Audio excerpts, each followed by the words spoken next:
When you meditate, you're watching your mind. So you want to give yourself a good mind to watch.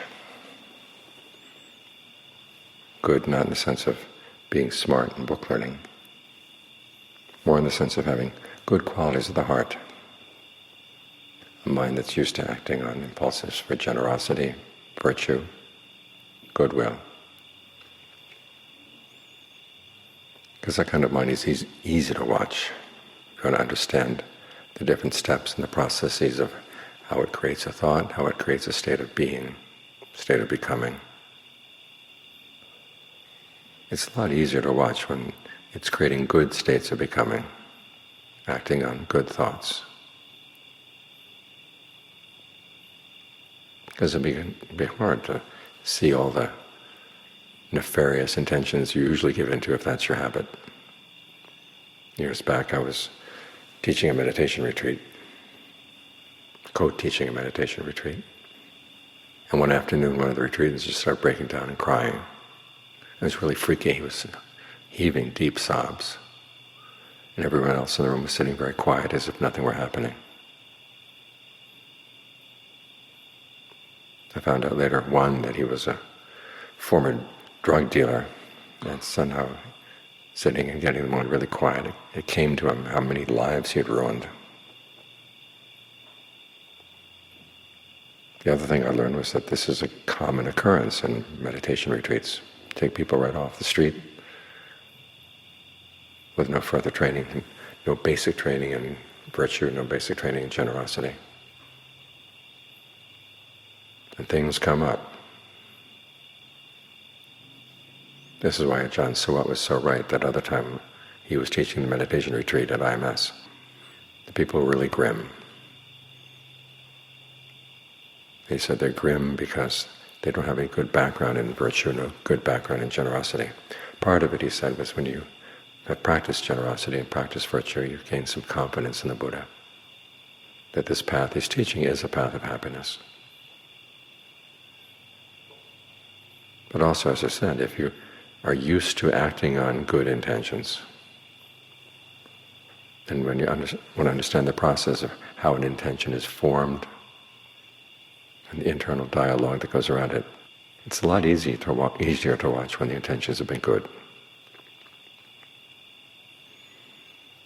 Which is why an important part of the meditation is not simply sitting here and knowing how to stay with the breath, but living a life of being generous, being virtuous, and developing goodwill for all beings, and perfecting these good habits as skills.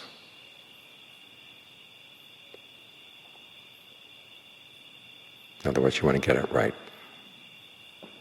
Because after all, you're going to be trying to develop a path that is composed of right factors, everything from right view to right concentration. And they all have to be approached as skills. So you're not just good, but you're also inquisitive into what it means to be really good, to act on good intentions, so you have the best possible results. Skill and generosity goes beyond simply the impulse to be generous. You try to develop the right attitude toward the act of giving a gift. You try to develop the right motivation. You try to give gifts that are appropriate, and you try to find good people to give them to. So that act of generosity really does generate happiness. You may have read that list of the different kinds of motivation you may have. What starts out with, I'll get this back, sometimes hoping to get it back with interest. Later in this life, or maybe in the next life. That's the lowest motivation. It does count as a good motivation. The Buddha says it leads to one of the lower levels of the sensual heavens.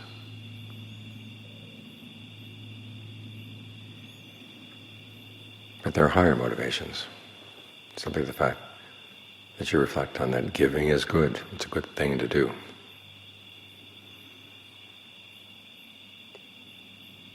Or that when you see that there are people who are lacking in things that you have, and you have more than enough, it's not right that you don't share. That's an even higher motivation. You see that Giving makes your mind serene and joyful, all the way up to it's a natural ornament to the mind. In other words, it's just a natural expression of the mind without you thinking about what you're going to get in return. So you can work on your motivation, you can work on your attitude. You're not just going through the motions. You think something really important, good will come from this act of generosity.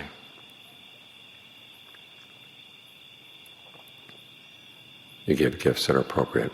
It's interesting when the Buddha measures the merit that comes from a gift, or the goodness that comes from a gift.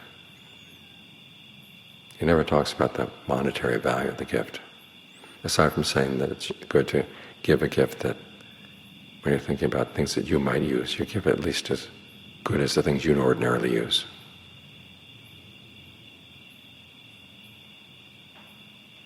You can be proud of the gift afterwards. In other words, you stop and think about what it means to be generous and how generosity can give rise to happiness. And as you develop that skill, you get more thoughtful. You see implications in things that you may not have thought of before. The same with the precepts. In the beginning, you simply abide by the rules. And then you find that there are times when it's difficult to abide by the rules. And so you figure out how to stick to the precept, yet at the same time not cause yourself any needless harm or cause anyone else any needless harm. The primary example is the fact that you know some information that somebody might want to abuse, and they ask for it. You've got to figure out some way of not giving the information, but at the same time not lying. That develops your ingenuity. And the simple fact that you're keeping the precepts means that 1, you have to keep the precept in mind. 2, you have to be alert to your actions. And 3, you really have to do your best to withstand any impulses to break the precepts. Mindfulness, alertness, ardency. These are going to be skills you're going to need as you meditate. And finally, with goodwill.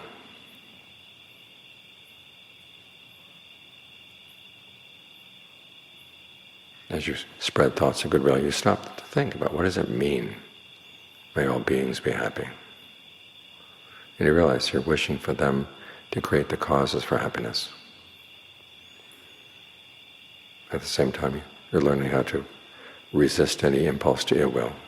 And you learn to recognize ill will for what it is. Sometimes it can dress itself up as righteous anger and desire for justice.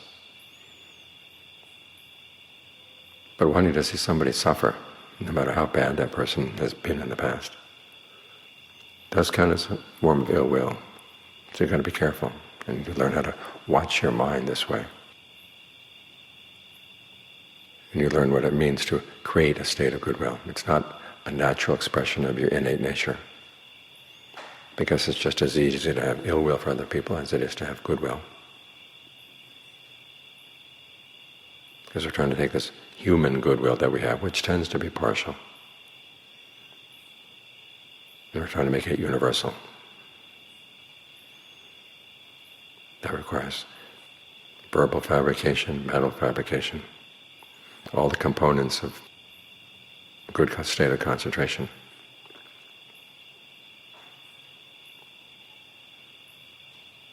So these are the traditional forms of punya, which is usually translated as merit, but it's also, I think, better translated as goodness.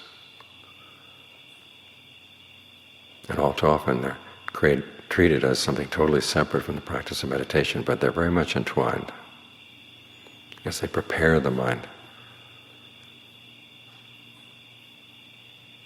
And they develop good habits, particularly the habit of trying to do something well, get it right. I was reading a while back a strange idea that the hope of getting things right is a major cause for stress and suffering. Therefore you should learn how to relax around it, let it dissolve away, and just be okay with things as they are, and not try to impose your ideas of perfections on things.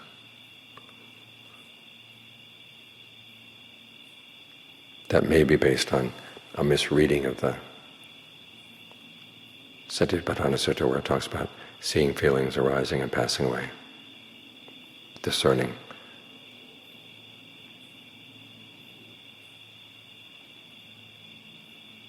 A feeling of pleasure, discerning a feeling of pain, neither pleasure nor pain.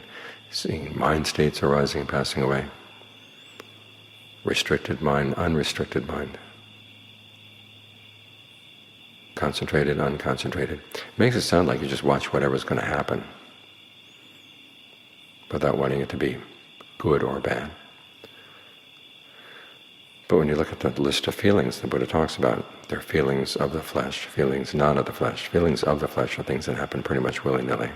But feelings not of the flesh have to do with your desire to practice. A pleasure not of the flesh is the pleasure of concentration.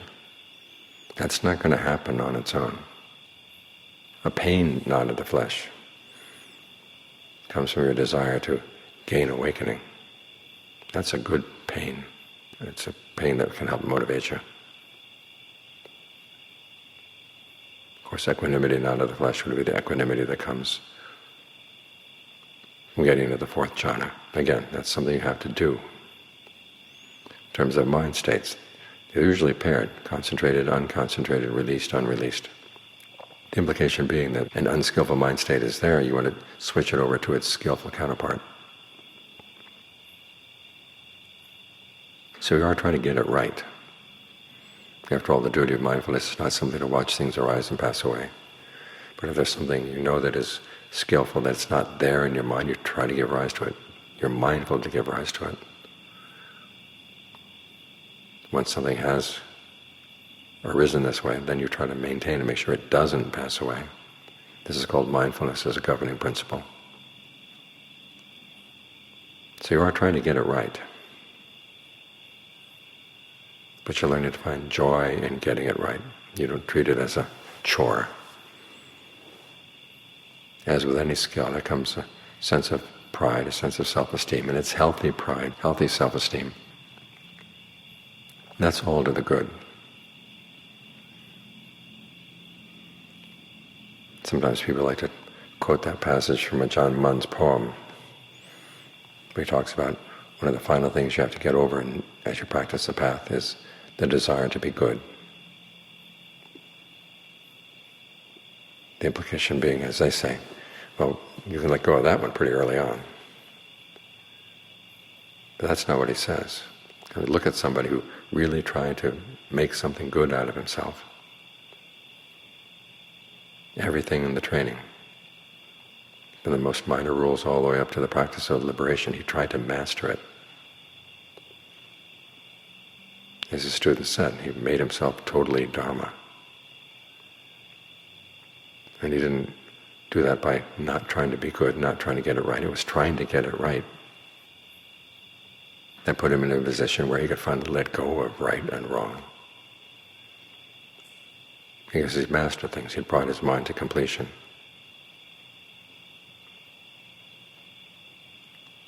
In John Lee's words, he let go as a rich person, not as a pauper. So it's perfectly okay to want to get it right. In fact, we've got to do that. This is a path with right and wrong factors. If you want to be on the path, you've got to get it right.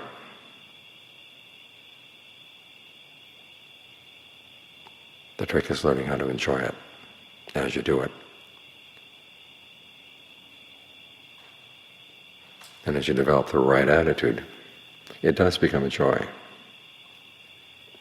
You can look at your behavior, you can watch your mind, and it's a good mind to watch. There's a sense of satisfaction that comes. And it's entirely in line with the practice. As the Buddha said, when you see that you've done something right, take joy in that fact, and then continue training.